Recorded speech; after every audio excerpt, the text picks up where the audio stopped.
On imom.com, we share ideas, insight, and inspiration. We do all that here too, by sharing the best kind of stories, mom stories. We're all at different ages and stages, but one thing we have in common is that we're striving, and sometimes struggling, to love our children well.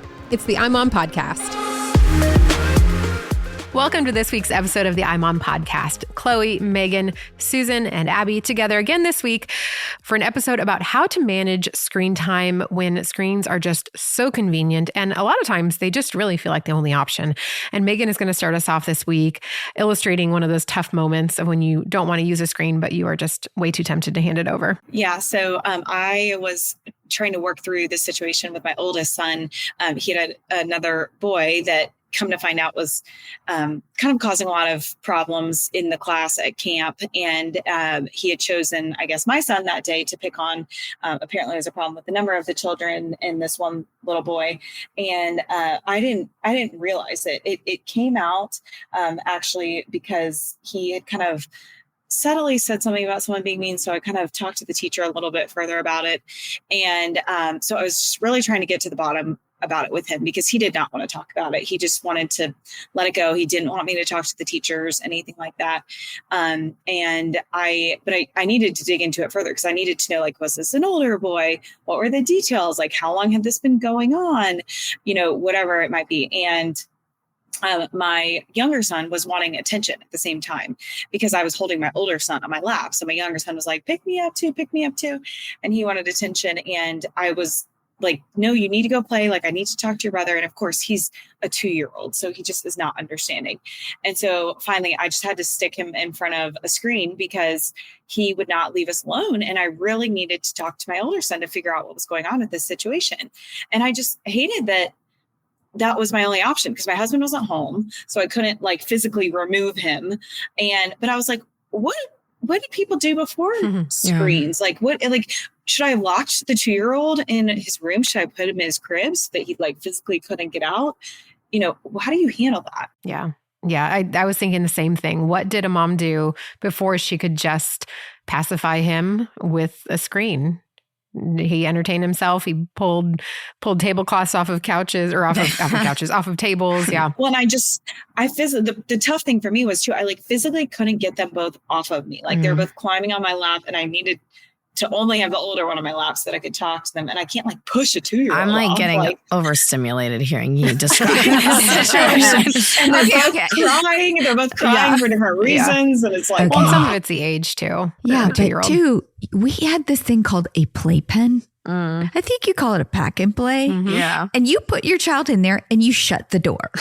And you throw toys in first. You throw toys in, you put the child in, and sooner or later, if you do that enough, they learn, I can scream here for 20 minutes and she's not going to come, or I can just start playing with my toys. Mm-hmm. And they learn, oh, for some reason, mom wants me to play on my own. Did you feel bad doing that? No. I had to take a shower. Yeah. I mean, you got to do what you got to do. Yeah. And they learn to play with the toys. They can play in the playpen. Did you have mom guilt, Susan? Ever? Because I feel like so many conversations we're all like, I feel bad about iPhone. And you're like, I guess I didn't. Like, I guess I didn't. No guilt. Good. So I'm going to name 3 motivations. You guys tell me, for you personally, which is the main motivation to use a screen with your kids? Is it the quick distraction for when they're fussy? Is it that it gives you peace and quiet when you're busy? Or it's easy entertainment when you're tired? And I know for myself, having an 11 and a 12-year-old, it's mostly that second one. It's peace and quiet when I'm busy. Like, I have to get stuff done. They're completely happy being in front of a screen. And so I opt for that. So which one, Megan, which would you say it is for you? Can you repeat them all one more time? They are quick distraction for when they're fussy, peace and quiet for when you're busy, or quick entertainment for when you're tired.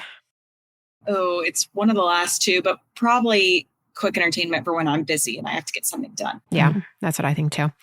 What about you, Chloe? Yeah, same. Like, we don't do a lot of screens because James is so small right now. So he is entertained by other things. But gosh, a couple of weeks ago, he had a virus, and oh my gosh, he had this virus for what felt like an eternity. And he was so fussy all the time. He's also just in a really clingy stage. So he just wanted me to hold him. And if I put him down, he was like, like just screaming his head off.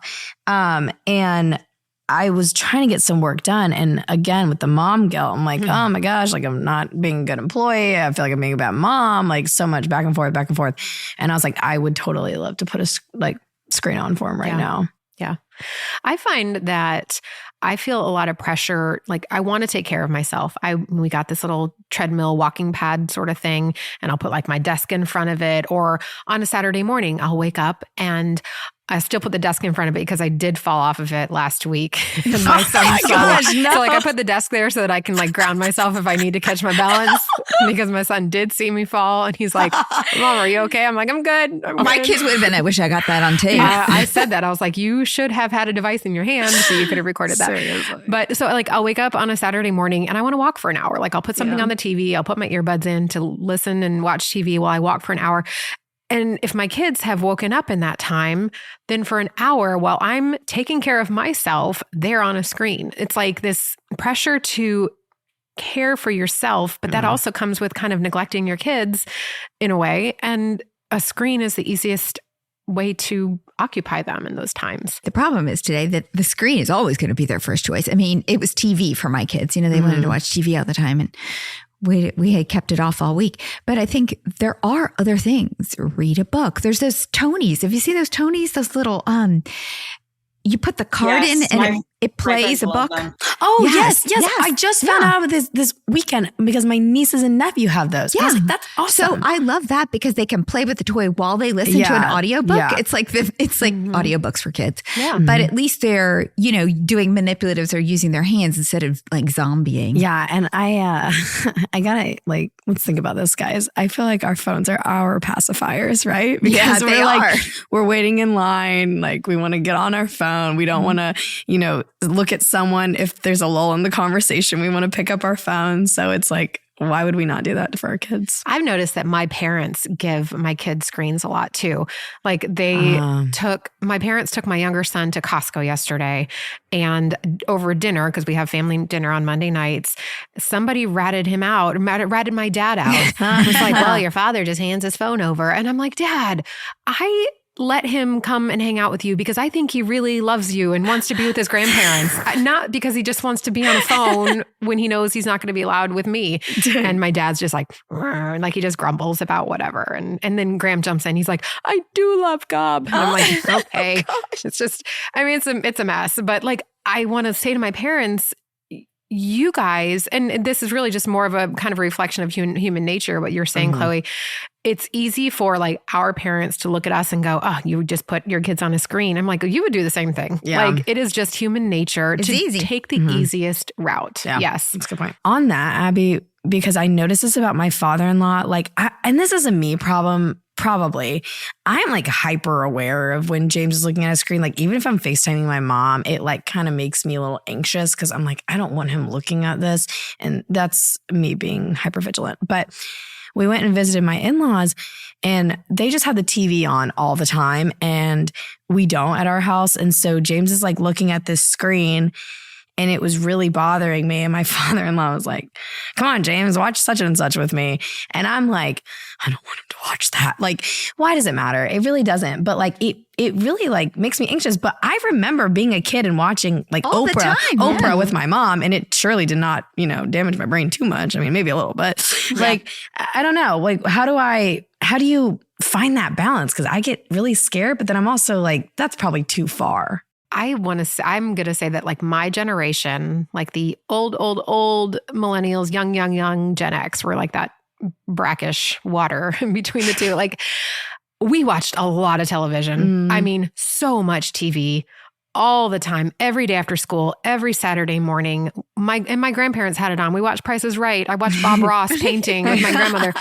I watched the Smurfs every day. Like we watched so much TV, and I think my brain is fine. Like, I think that we're trying to project our fears on something. So for you right now, it's like he's watching all these things on TV and the flashing images. It's not good. No, it's not good for him, but it's also not the worst thing ever. Right. And if you're balancing it with play and outdoor time and FaceTime with you, like literal face to face, not the technology. I think that I think it's okay. Yeah, that's good. And, lightening up on our parents and just being happy that they're with them. I'm obviously telling myself that for sure. I think the difference is, because I'm like you, I'm thinking back and, oh my gosh, we watch TV every afternoon after school. But the difference is, and my son told me this once when he was in college, he said, well, the funny thing is, he goes, you just don't, you're walking across campus. And he goes, I was walking across campus and this girl was sitting on the wall, like a low wall. And it was a girl I'd kind of seen before and I kind of liked. And he goes, and so the minute I saw her, I like looked down at my phone. And he goes, and then I looked up and she was looking at me and she looked down at her phone. And he said, then by that time I was even with her and I looked up and she was looking at her phone and I kept walking. Yeah. I think the difference is when we watch TV, there was a time our parents still had control. There was a time it went on and there was eventually a time that went off and you walked away from it and you didn't think about it. You didn't carry it with you. The problem is today we can give our kids a screen anytime, anywhere. So it is like a pacifier, like you said. And we can control what they're watching. And if they don't like it, we can change it at any point. Right. So they're just used to, and for some kids, does it become, I'm going to get fussy in this restaurant so that I can have my mom's phone. And the ability to have so many options at such a young age, like I think that is not good for a child's brain. Well, you're turning their brain off, right? They never have to entertain themselves or listen to adult conversation or do something they don't want to do. Yeah. Because they have this constant entertainment. And I think the decision fatigue is something that we face as adults that when we give our kids like unrestricted access to TV and, Netflix, Hulu, Disney, like all those streaming, we're introducing our children to decision fatigue. Yeah. I do have to wonder too, we struggle with this, I have a lot of friends who are hiring people and we have businesses like we do at Family First. And it is harder today to find people who really want to work. And I have to wonder if that's because we've kind of raised a generation that's been entertained and they really don't maybe value it. I don't know. I'm just the theory I'm thinking about as I try to hire people. Yeah, that's a good point. So how can we avoid giving our kids a screen without feeling more overwhelmed than we already do? Because a lot, like you said, Chloe or Susan, you said it's the easiest thing to do. And we are taking on a lot and we're juggling a lot. So like, this is one more thing then to make us feel overwhelmed. Because I think that for me, if I just like pause and take a moment and think about what to do, that usually helps because the screen is the easiest option. So we think of it first. But if we just stop and look around, you might realize there is something else within arm's reach or another idea, a coloring book, a pen and paper, something at the bottom of your purse to give them that isn't really that much more taxing. It's just that it's not the first thing that comes to your mind. So you just might need to think a little bit. So for me, that good advice is to just pause, take a moment and think. Yeah. And I think for my stage of life, because I have a little kid, a lot of the reason why I want to take the easiest route out is because I'm uncomfortable. I'm uncomfortable hearing my son whine and complain. And truthfully, I'm learning this right now because he's in a really fussy, clingy stage and I just can't hold him all the time. And this morning, I'm making his breakfast and he's like, he just started saying mama, but he's going, mama, mama, mama. It's like, pick me up. So I just started saying it out loud. James, I would love to hold you right now, but mommy is cooking your breakfast, so I cannot. And I'm like saying that to him, but I'm saying it to me. So just saying to myself of I'm uncomfortable right now. He's fine. Logically, I know he's fine. So kind of communicating that out loud. This is just from my stage of motherhood.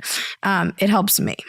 I think that applies to most stages of motherhood, though. If they're 11 or 12 and they look uncomfortable, we're like, well, it's okay that you're uncomfortable. I'm uncomfortable. Yeah. The screen is not the right solution for this. And on that, because on that day James was sick, I felt like this narrative in my mind was he's just having such a hard day. I want to give him a show because that might make him happy. And this pressure we put on ourselves to make sure our kid has a great day every day. When in reality, as adults, we don't have great days every day. I will say this. When the kids were sick was the one time I would let them sometimes though, because they need to be distracted from their discomfort. And he had a rash that one day and it's so hard when they're just itching. I know, yeah. So I always, thought that was it is a rite of passage. You got to watch The Price is Right. You can watch TV when you don't feel good to distract you because then they're not as whiny. Yeah. I think boredom is a great time for conversation. So, especially in the car, we drove a lot. Obviously, lots of kids are driving all over the place, and we didn't have screens in our car. And so for me, that was always a time for conversation because they're trapped. So let's talk about some things, whether it's let's play I Spy or let's play Who's Who, or let's just talk about your day. And I think that is one thing that the phone is limiting is conversation. Yeah. Because when you hand them that, they don't talk. And so that's the one idea I would say is try to think, could we be having a conversation now instead of watching a screen? Yeah, I love that. Chloe, your response kind of made me think of a part in The Anxious Generation. Do you guys remember the part where he talks about this? I'm going to use the wrong word. I'm saying biodome. I don't know if that's what it was. And The Anxious Generation is a book. Yes, the book, The Anxious Generation. We're all obsessed with it. I will put a link in the show notes. He talks about this back in the 80s. Scientists tried to recreate a self-sustaining environment indoors, and they, had all of the essential things that could sustain life. But eventually the trees couldn't stand anymore. And what they came to realize was that the trees needed wind in order to grow properly. And not just because the wind blowing would strengthen their root systems, although it would, but the wind blowing against the trees actually changed their cellular makeup of the tree itself and the bark. And so when it got to be a more mature tree, it could then withstand the wind. Cool. And so his point in the book is that our kids are not just able to withstand discomfort. They actually are anti-fragile. He used the word anti-fragile. I think he was quoting somebody else. He said they need to be hit with this wind because that's what will grow them into stronger adults. And so it's good. Like when you want to hand your child a phone because you want them to be comfortable, realize that's actually depriving them of what they need to grow. And I say that even though it is just so hard. Yeah. I'm 100% guilty of it. So definitely hear us talking to ourselves while we're talking to you because it is really, really hard. Yeah. Do you guys have any thoughts on how to physically create an environment that has fewer screens? I got served this reel the other day and I was like, it was just so convicting. This guy was like, I don't know why my kid is obsessed with my phone. He's never on it. And then it shows him brushing his teeth and scrolling and him scrolling and all waiting for something in the microwave and scrolling how much we are looking at our phone. So the biggest thing I'm working on right now is modeling the behavior of not being sucked into my phone myself. Oh, it's just so hard. It's so hard. I know. I'm like, no screens in your rooms, guys. And then they come in and after I put them to bed and I'm staring at my phone. Yeah. Well, and I'm super excited because actually in a few weeks, we are going to have the founder of a company called Aro on. His name is Joey. And he literally created a tool to help parents with their phone usage and their kids with phone usage. And it's kind of a fun gamified system, but he's kind of a leading expert in that space. And so much so that he created a product out of it. So I'm excited to have him on the Opera Dad and I'm on podcast coming up. Fun. Cool. I love that. The house that I lived in, 2 houses before the one I'm in now, we had our television in a space that closed up.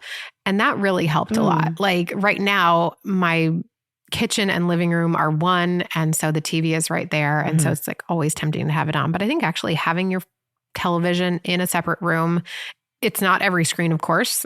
Some people don't even have a television. They still spend a lot of time on screens, but I think that doing that is helpful. I was really mean. Poor Megan. we had no TV during the week. So it just didn't come on until Friday night. When we did have TV, y'all, we didn't have cable. So we didn't have cable. We had 6 channels. Yeah. Same, Megan. I didn't have cable either. And not only that, so if you do the math, we had 6 channels. There were 5 siblings, 7 people total in the family. So the chance that you got to watch something that you actually wanted to watch at the time that it was on, and next to impossible. One TV in the house.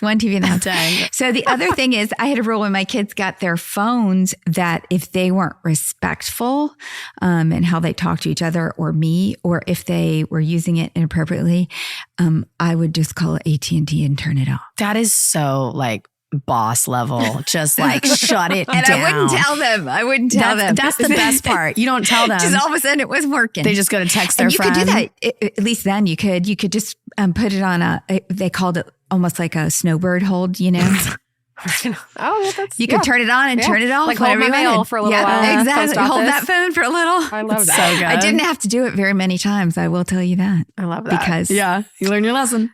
Wow. I think that I've noticed that I'm not as good. I'm not comfortable in silence as much anymore. Like I'll get up and I'll brush my teeth and I'm like, I don't hear anything except the sound of my teeth brushing. Like maybe I should play something. And if we can get our kids more comfortable with silence, like by turning off music, even though it's wonderful, or turning off the TV that's just kind of randomly playing in the background. I just think that helps them have a baseline of like, this is silence and this is okay. And I'm comfortable here. That is something that Jonathan Haidt talks about. And I can't remember if he talked about it in his book or if it was on the podcast, but he's also a college professor and he would have his college students do what they called AWE walks, AWE. And he would literally have them just go walk in silence, like not looking at anything, not listening to a podcast, not talking to anyone. And he like had them do it as this exercise every single day. And they said the results were astounding. It was like, 99% felt like they were less stressed and had less anxiety and were less overstimulated and all these things. And he said just doing that once a day, I think it was like 30 minutes, just walking in complete silence, he said made a huge difference for his students. Yeah. Well, there's a university class. I can't remember what school it is, but it is like the first class that fills up every semester. And it is about silence. Like I think that the kids have to be silent in class and have to have a semester of silence or something like that. When I think back, Megan, on how hard you guys studied in high school, because they had AP classes and sports and stuff, I don't know how you would have done it looking at your phone every 10 seconds like everyone does today, because they studied a lot. Like they would go to their practices after school and come home and study till like 10 o'clock, 11 o'clock. How could you do that when you're looking at a phone every 3 minutes because you get a text? It would be so distracting. How do kids pass anymore? Well, and not only that, but like, I can't imagine what little sleep I would have gotten. Yes. Oh, yeah, for because sure. I was already getting such little sleep. And then if I had a phone to talk to everyone, I would never sleep. Yeah.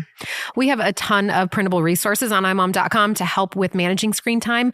We have coupons, we have a tracker, we have a screen time contract, and the layout of that one is really cool. At the top of it, first it says like, first I need to, and that's where you put the things that have to get done, like making bed, getting dressed, brushing your hair, brushing your teeth, doing your homework. And then the next section says, now I can earn screen time. And so then it's like, okay, I'm going to earn 15 minutes of screen time by reading for a little while. So a really fun way to like actually tell your kids, this is the priority of things. First, we do the things that essentially have to get done in life. Then you can earn this privilege and then you can have the screen. So very cool resources for you. So check them out in the show notes. And thanks for listening. Thanks for listening to the iMom podcast. iMom is the motherhood program of the nonprofit organization Family First. Along with our fatherhood program, All Pro Dad, we exist to help you love your family well. Subscribe to our daily email, the iMom Minute, by going to imom.com/subscribe and get tons of great ideas, insight, and inspiration. The iMom podcast is hosted by me, Abby Watts, along with Susan Merrill, Megan Tigner, and Chloe Blumenthal.